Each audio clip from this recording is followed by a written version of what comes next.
It's D&D going into the Disney Vault. No, because Disney doesn't own Wizards of the Coast or Hasbro. They just have licensing agreements with them. But would Wizards of the Coast and Hasbro make something equivalent to the Disney Vault? Or have they already? I mean, G.I. Joe used to be ubiquitous in the 80s. It was the largest toy line of all time.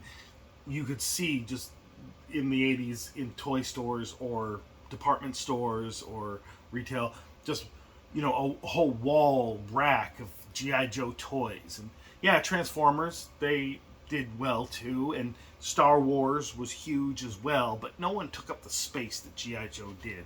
And I've never seen anyone since take up the space that GI Joe did in the mid to late 90s. By the 90s itself, mid to late 80s, and by the 90s itself, G.I. Joe had started to diminish, and then it kind of disappeared off shelves. And briefly it would come back from time to time, and now we've got G.I. Joe classified toys, and they're pretty great. I love them. I do some box openings on my other channel, my personal channel called Kevin Newman, if you want to follow that. I don't make as many videos there these days, but and I don't mean to make this D&D video about G.I. Joe, but I mean, I get the G.I. Joe role-playing game. It's adjacent. I just want to mention some of the things that are similar to this idea of the Disney Vault. These products, over time, the logistics change because less people are interested in them, and then it doesn't make as much financial sense to bother producing and shipping and putting them in shelf space. And so therefore the company scales back the product until it disappears, replaces it with newer product that people are interested in, and may bring this product line back again because the IP is strong and people have a huge emotional connection to it. And I think Dungeons and Dragons can be like that too. I mean, there have been times when it, after OD&D and just before first edition, maybe there was a little bit of less interest in it, and then first edition or Advanced Dungeons and Dragons and second edition came out and there was an explosion. But then things in the 90s had slowed down, and the company was TSR, Tactical Study Rules, was in dire straits, and it had to be bought by Wizards of the Coast, which then was bought by Hasbro later on. And Wizards of the Coast put out third edition, and it did great. But then, interest started to wane a little bit as video games like World of Warcraft and other online role-playing games, and even MOBAs and that kind of stuff, as those came out, the interest in, tabletop role-playing games, or at least the sales numbers, had gone down, and they tried to revive it 4th edition, and it didn't work so well. And then Pathfinder came out and kind of beat 4th edition, but then 5th edition came out, and D&D became bigger than ever. But now, as I've been talking in several videos, D&D is in a lull period.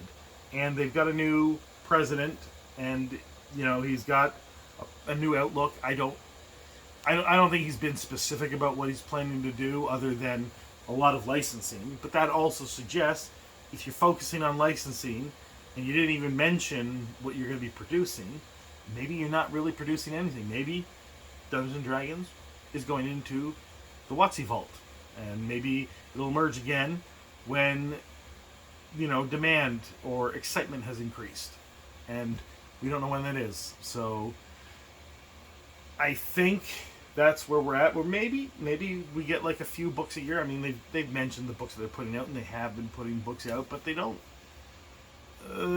seem all that excited about things. At least they're not building the kind of excitement they used to, and others like YouTubers, streamers, influencers in general, they're not particularly excited about new Dungeons and Dragons products.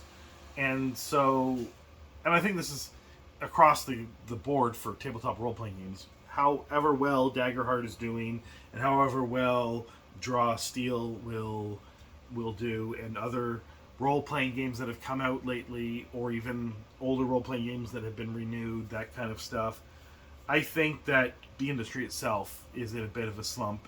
Maybe D&D isn't the biggest of the slumps, but like, a rising tide raises all ships, a lowering tide lowers all ships. So I think for the foreseeable future, there's not a lot of excitement and interest in tabletop role-playing games. So D&D will possibly disappear. Maybe they'll just stop making books for a while. We'll see.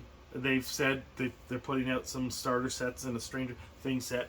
Stranger Things season whatever.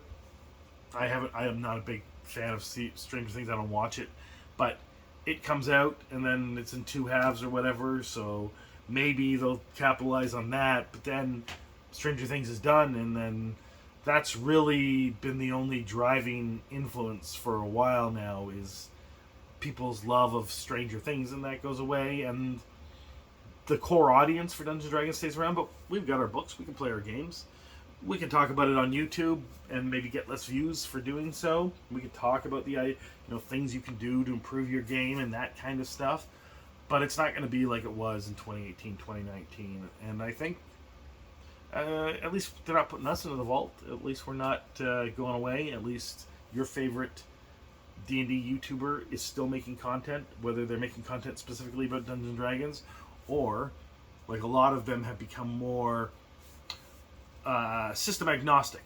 They've talked about role-playing games as opposed to Dungeons & Dragons, with the insinuation that they're talking about Dungeons & Dragons, but you can read between the lines that these ideas can be used in other systems as well.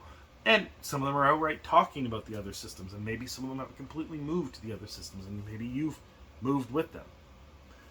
But,